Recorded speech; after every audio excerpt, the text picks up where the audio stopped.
And turning to a developing story, a little more than an hour from now, an FBI informant whose bribery allegations were a big part of the House impeachment's inquiry into President Biden will be in court on charges that he was lying to investigators.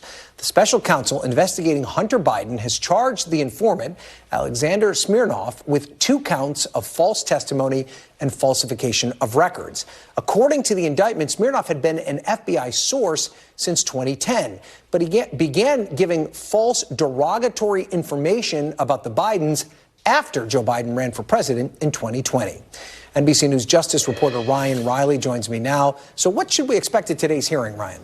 Well, here's the kicker. We just got a filing from federal prosecutors here, and it's something you might have kind of anticipated leading up to this point. It turns out, according to federal prosecutors, that this individual, the former FBI informant, told them that, in fact, Russian intelligence officials were involved in passing along this false information about the Bidens back in 2020, which sort of set all of this off. And as you sort of mentioned, has been really sort of a linchpin of the Republican efforts against Joe Biden. They've pointed back to that over and over again, saying that this FBI source, this credible FBI source who had been with the FBI, affiliated with the FBI since 2010, had in fact told that to his FBI handler back in 2020 and sort of gave it this credibility. And this just sort of guts all of that, because now, of course, he has been criminally charged with lying to the FBI about those contacts. And what the FBI, or what the prosecutors are saying in this new filing, is that, you know, the work of Russian intelligence officials might have been involved here. At least that's what this individual, the FBI informant, the former FBI informant, is now saying. You know, Ryan, I think it's important to point out, as this does serve as kind of a backbone to the impeachment inquiry, one of the things that Democrats were arguing when Republicans brought this up is that these tip sheets, which is kind of the basis of this Smirnov allegation, are not reliable sources of information as it relates to an investigation.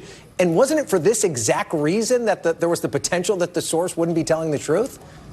Exactly. And it's also why initially, at least, the FBI really resisted putting out these documents and saying that, you know, they weren't saying just because it's actually in an FBI document and relaying what this individual says doesn't mean that it's been vetted or investigated. Mm-hmm. All it is just sort of this allegation that has come from, yeah, sure, someone who had been an FBI source.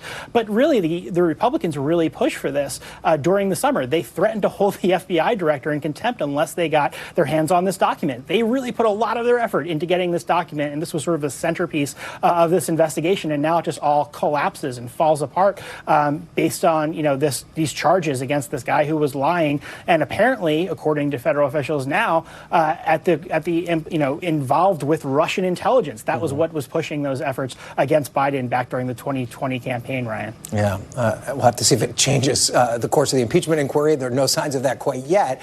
But let's shift focus now and talk about Hunter Biden, the president's son. His attorney firing back after special counsel David Weiss over some evidence against him. What exactly are they claiming here?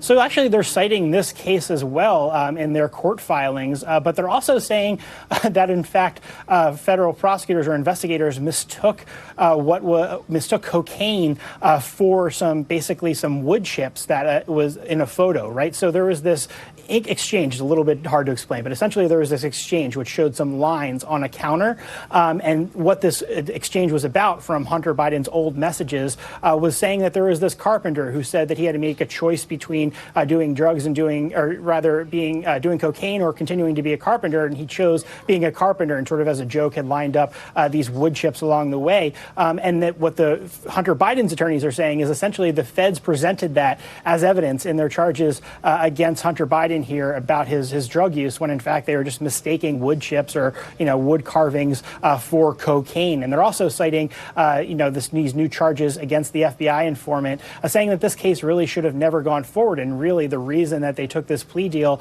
back last summer was in part because they thought there were still potential FARA charges hanging over his head, when in fact that was all based off of these lies from the FBI informant, Ryan. Okay, Ryan Riley, packed a lot in there, sir. I appreciate it. Of course, the president's brother on Capitol Hill tomorrow, James Biden.